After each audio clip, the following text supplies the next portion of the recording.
I'm Jason Sarrafian with Stream-Flo Industries, and we are on the Stream-Flo of Consciousness podcast. We're fortunate enough today to be joined by Ghazal Izadi of XGS Energy, and she is the COO. And Ghazal, do you want to tell us a little bit about your background? Thanks, Jason. Thanks for this opportunity. It's an exciting time. We're sitting in Calgary We are for indeed. the World Geothermal Congress. I'm a reservoir engineer by background. I started my career in oil and gas. Have seen a lot of change and movement from the shale revolution. Um, but it's a very adaptable and transferable knowledge. Absolutely. So we started XGS 4 years ago. And the goal for us is that, okay, we want to see geothermal is not less than 1% of energy mix. And said, okay, how we can tackle it. So we started to look at that, what geothermal requires, which is three elements. We need heat, we need subsurface characteristics like fracture, permeability, porosity for the flow, and we also need abundant water. So these three elements needs to be lined up to make sure that the project is going to be successful.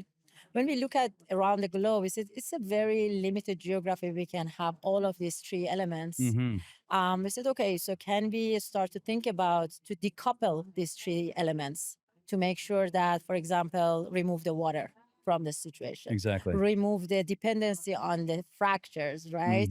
And that's how we started to think about that. Closed loop architecture is fantastic. Then we need to find a Provides you the solution, flexibility. the flexibility, right? So then we said, okay, what do we want from the resource side? So we realized that, okay, heat is everywhere. It's about how costly it is to access to it. But thanks to our subsurface infrastructure and oil and gas, we know how to get access to the heat subsurface through Exactly. drilling. And then we said, okay, so if we can find the heat, we want to have the right heat transfer mechanism to make sure that we can extract the heat from the rock, and then we bring it to the surface and then convert the heat to power. So that is why we started to develop and be innovative in this technology creation around thermally conductive materials. So basically, we augment material science with geothermal deployment solutions, which is well drilling and the surface equipment. So, and then we realized that if we have a closed loop system, which we can also deploy our material, we can use very, very limited, basically zero water and clean water. So this is going to impact on so many things, right? We don't need to rely on the reservoir anymore. Exactly.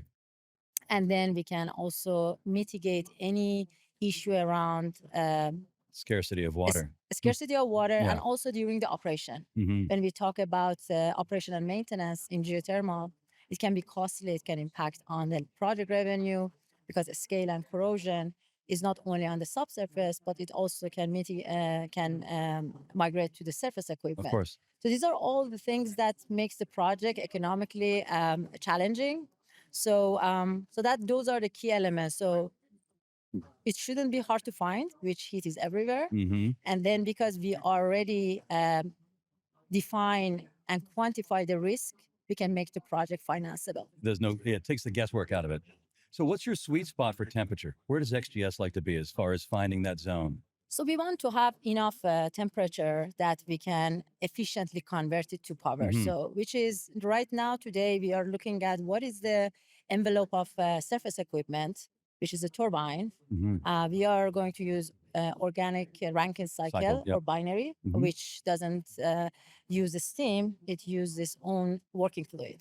So based on the temperature that we are going to bring to the surface through our water, we can define the working fluid in the ORC.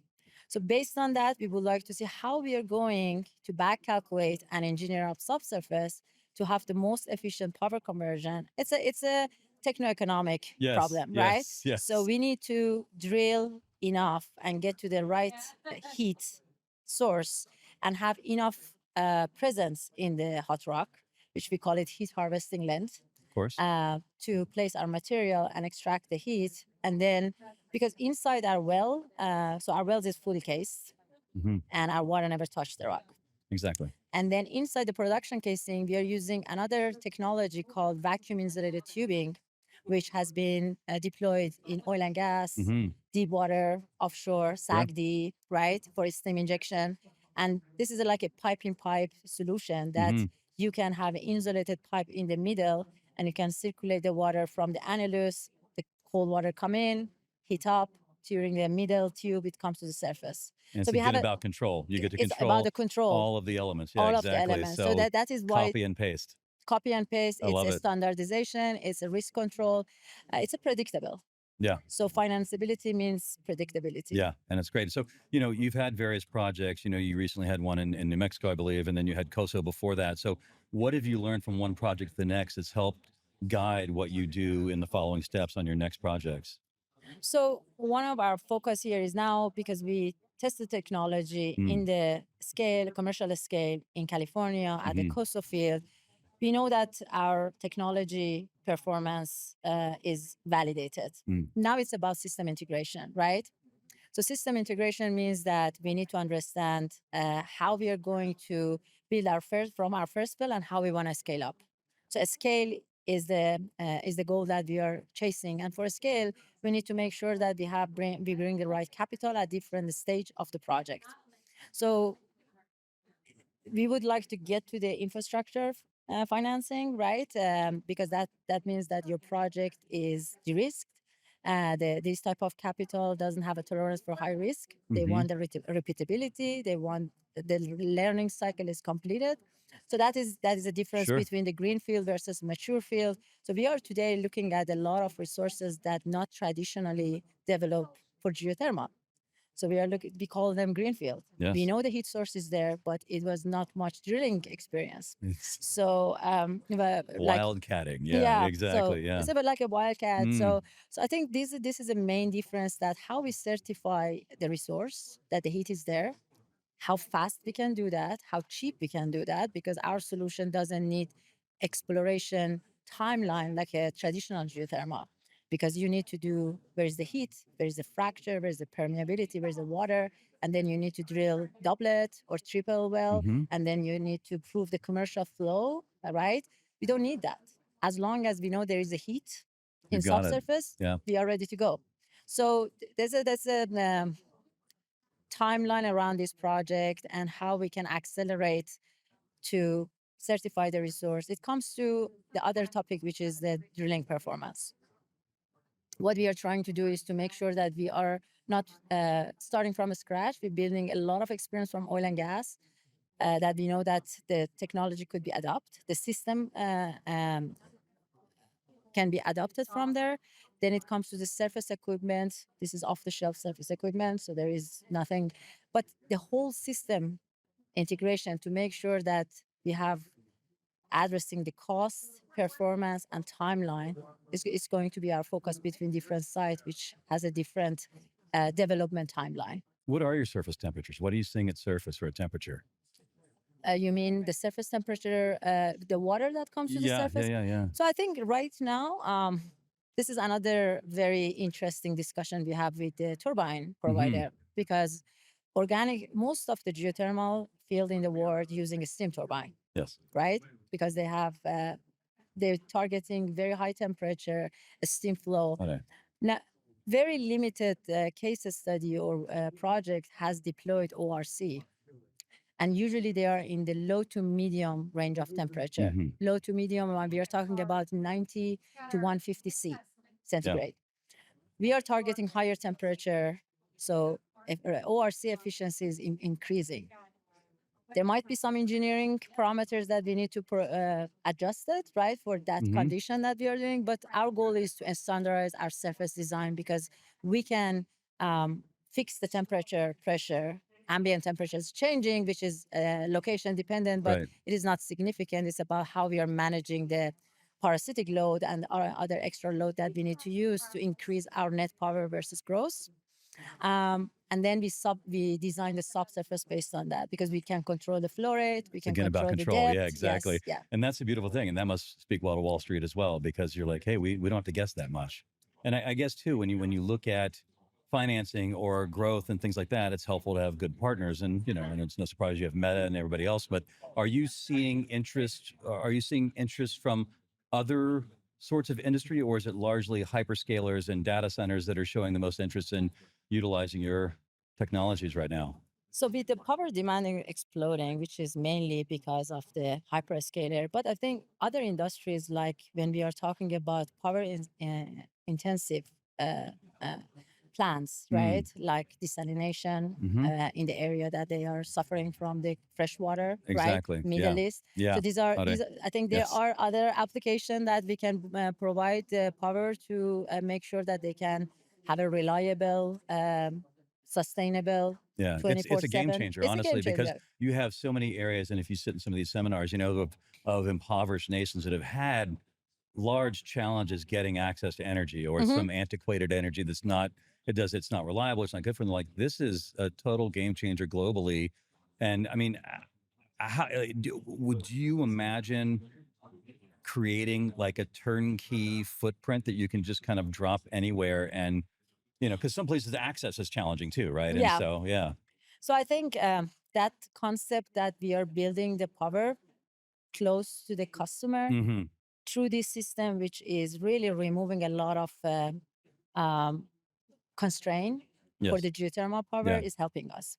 In terms of turnkey, that we can, our well design should not change a lot. I mean, if we know where the heat is, so we should have a Kind of standards. fairly dialed in. Yeah. I mean, Yeah, yeah. and the casing and the OCGT components Right. is similar to oil and gas. So it's a very mature supply chain that we are tapping to. So our goal is to make sure that it is the repeatability of the Hmm. same design, and because the other thing is about the long lead item. So if you want to change your design all the time, you need to be in queue for a long time. So the Yeah. time to power is not going to be Yeah. delivered, right? So much more same unit at the surface, same casing size, knowing that how many tons of steel you want to Hmm. put in place. So that is our Yeah. And ongoing it's work. getting better. But like, what are your longest lead items, for instance, right now? So I think we are going to compete on the subsurface on the OCGT, which is not bad. I mean, when we are talking with our partners, we have an agreement and long-term relationship with Valorec, which is so they are providing us the casing and vacuum insulated tubing, which is their technology.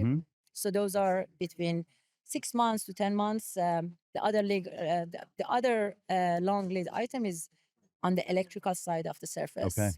right? Transformer, some of the components that we need to deliver on the turbine side, right? So, and then how we are going to compete with the gas turbine, right? So we have another partnership with Baker Hughes that they're going to That's right. provide Yeah. us. That's fairly recent. I think Yeah, I was talking with Florent a couple weeks ago, and he yeah, mentioned that. Yeah. Yeah. Yeah. exactly. So I think Baker Hughes is going to support us in this specific project to complete and execute the subsurface, which is drilling and ramping up the drilling development. So we would like to have a factory type Yeah. of approach, Yeah. Yeah. similar to oil and gas. And then this surface unit is coming from Baker Hughes as well. So this integration with one provider is helping us to better manage the timeline and be coordinated around the long lead Sure. item. Yeah. You get almost turnkey, right? And Yeah. so that's very helpful for growth and expansion in places where you Yeah. might not be yet. And then, where do you see this going? Like, if we have this conversation, everybody's going to ask you this, but 5 years feels short, but exceptional things might happen. 10 years down the road, what do you see for XGS?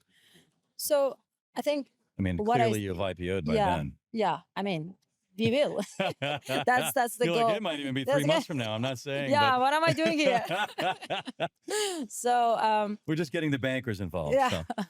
So I think one of the discussion we had this morning around what has changed since last World Geothermal Congress, and I think it's not anymore about technology. Always we are talking about if geothermal works, what Correct. technology works. Correct. Today it's about, can we execute at a scale? Yeah. So it's about a scale up, execution, operation excellence, right? So I would like to see that for all of these projects that we are talking about, based on the demand on power side, we can see that this unique solution, geothermal, as a base load clean power, and it's not about energy transition anymore, right? It's No. about energy equations. So That's right. we need to provide the power on time and making sure that we can scale. and scale and cost and all that, right? Yeah. And as things grow, as industries and spaces grow, costs come down. But I guess that's the other challenge too. Is when we were at GRC last fall, right, and Google was there saying we needed domestic, faster, and cheaper Yeah. because the data center industry, they came out in Q1 and said we want to use as much geothermal, but also we need to grow so many data centers so people can make their memes with Yeah. AI that we need to use natural gas or whatever. And so, yeah, it's growing. All the facets of it are growing very, very quickly. And like you said, it's not about can we do it, but it's about how fast we How can do fast it. we can do it. Yeah. What do you think the greatest barrier to speed is at the moment? So I think Is now it just timeline and waiting for stuff? it is right, and I think there is a different problem that we need to solve, and I think we need to tackle it with an innovative way. It can start from the development or pre-development cycle. We need to make sure that we can get our regulatory and permits done quickly, right? Mhm. Because in some jurisdiction it's Are not you very still well struggling defined. with But regulatory? it will be, it's not going to be disappear unless we have a scale up and then we understand. But you're like, hey, we're not even fracking. What do you want? That's You would think that would eliminate a that is big barrier, but yeah, that is going to help us to move fastest, sure. right, or faster. So not using the water rights, it's easy. Not induce seismicity is great. We don't frack, that's great. Yeah. We don't use water, I that's mean, great. you're So winning on a lot of channels. Yeah. and we tested that scenario during our prototype in California Hmm. because we wanted to see that how EPA is going to respond to our material. This is the first time we are pumping at scale, at depth. And actually, that was a good evidence that we got that quickly. And they told us that you can pump this material anywhere, and if you have a waste, you can put it in your garbage can in front of your home. Yeah. So those are the things that we wanted to test the market and see how does it going to be responded from the permitting point of view. But yeah, so and then this definition of wells, right? Are you drilling exploration well? Are you drilling production well? There's a different permit. Sure. And usually geothermal looking at 1 or 2 permit per year, because how many wells an operator were drilling? Right. It was not like this. Okay, we are going to bring multiple rig. We are going to drill hundreds of wells. So that those are the things that I think is new for certain Sure. jurisdiction. So we are going to educate them. There's a community engagement. That's massive, right? Yeah. So it's about education and Yeah. how our system is different. Because when I'm talking with the international developer, especially countries like Japan, Hmm. water is a very important element, Absolutely. right? Because each region, each country, it has It's a bespoke solution. yes. So Yeah. we need to get there. I'm not saying that this is a problem that we cannot solve it. And then when it comes to supply chain, so we need to have a good plan. So a scale means you need to make sure that you have a right partnership for execution. Hmm. So that is why a credible executor like Valorec, who can really think about our schedule, a scale, and making sure we can get our tubular supply, right? Sure, of And course. on time, Yeah. and then working with a drilling company that knows how many wells we need to drill, how we need to connect them to the turbine, when the turbine needs to show up, and then the whole surface construction and then grid connection. So it's an ecosystem. It's an ecosystem, absolutely. And the more you get it dialed in, and the more regular it can be, and it's like clockwork. The first time it's hardest, Sure, and of we learn a course, lot. of course. But then And we maybe can. in each region, like where would you imagine if you go outside of the U.S. next? Where do you think that would be, if you're So, allowed to say? yeah, absolutely. So, what other things changed these past few months is about energy security Hmm. and independence to importing energy. As you Yes, see, Hormuz absolutely. is Yeah. closed, and Yep. then you see that a lot of Asian countries Yep. suffered significantly. So we were lucky here So in it's the a good U.S. time for you. Yeah, It exactly. is a time It's a time to talk about it. that people Yeah. not look at the geothermal as a energy transition and just clean aspect of that, Yeah. but reliable, sustainable, And right here under independent, my feet. and it's under my feet. That's it. So Why do you think California, they have a lot of geothermal, as you know, like traditional, but it's like half their production. But why do you think they're not doing more modern geothermal over there? Is it just because of fracking, or what do you think it is? No, we are going to develop a lot of projects in Yeah. California. So I think California is also very attractive from the resource point of view. And there's a lot of track record in geysers, which is Yeah. north of, But you also look in, like, they're taking a large amount of the takeaway from Project K for Fervo is going to power homes in California. yeah, I mean, California, you're sitting on the energy. yeah. Just go get it. So I think Calpine did a fantastic job for many years, right? Mm. To build a 1.6 gigawatt power blocks. Yeah. And today what we see around geyser is that they are running at 40-50% capacity. And they also needs to tap into the water to bring 20 million gallons per day water to the site. So I think what we are going to change in California is to show that waterless system Mm-hmm. to do the heat mining and convert the heat to power. This is a future for And us. you don't have fracking. They hate that word over there. So, but there's some other people that are slated to do some projects on federal land too, which will be Yeah. interesting, right? To Yeah. see, to be able to show the state, look, you can do this at scale, you can do it Yeah. safely, everything else. What else do you want people to know about XGS that maybe they don't already know? No, I think I think in these past 4 years, we define a very rigorous milestones that Mhm. technology is one of that. So we always say technology creates opportunity, execution creates industry. So we want to go to that industry creation Perfect. around the power. So going forward, we want to focus on execution, streamline our development strategy, bring the right type of Partners. capital, Yeah. making sure we working on the cost performance timeline to deliver this project. So it requires a lot of collaboration between different disciplines in XGS as well as with our partners. And do you see yourselves growing a lot this year as well? I mean, speaking of Calpine, I think you just picked up their CFO, right? Yes, yeah, Richard joined us. He's great. Yeah. So we're lucky. So yes, I think one of our lead investor, Constellation, Mhm. bought Calpine. I think we are going to collaborate with all the teams to see Sure. if we can Find some synergies. yeah, we can find synergies. We can recover the area which was not traditionally looking for the hydrothermal, Right. but we know the heat is there. So this is a fluid flow problem. We are bringing and solve the heat flow problem. So we don't want to rely on the water and the permeability, but we know that because of the volcanic activity in Northern California, Sure. we have heat, and even also Southern California. Yeah. If you think about Salton Sea and Imperial, Yeah, absolutely. so much heat there, Yeah, right? yeah. And That's an interesting project.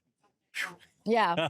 So we are going to be very active in California. Yeah. Yeah, Well, I mean, I and think in that- Western US because these are the low-hanging fruit Of because the course, heat is of trapped. course. Yeah. I mean, if you, especially at the nascent stages, which it still is, attack what makes sense.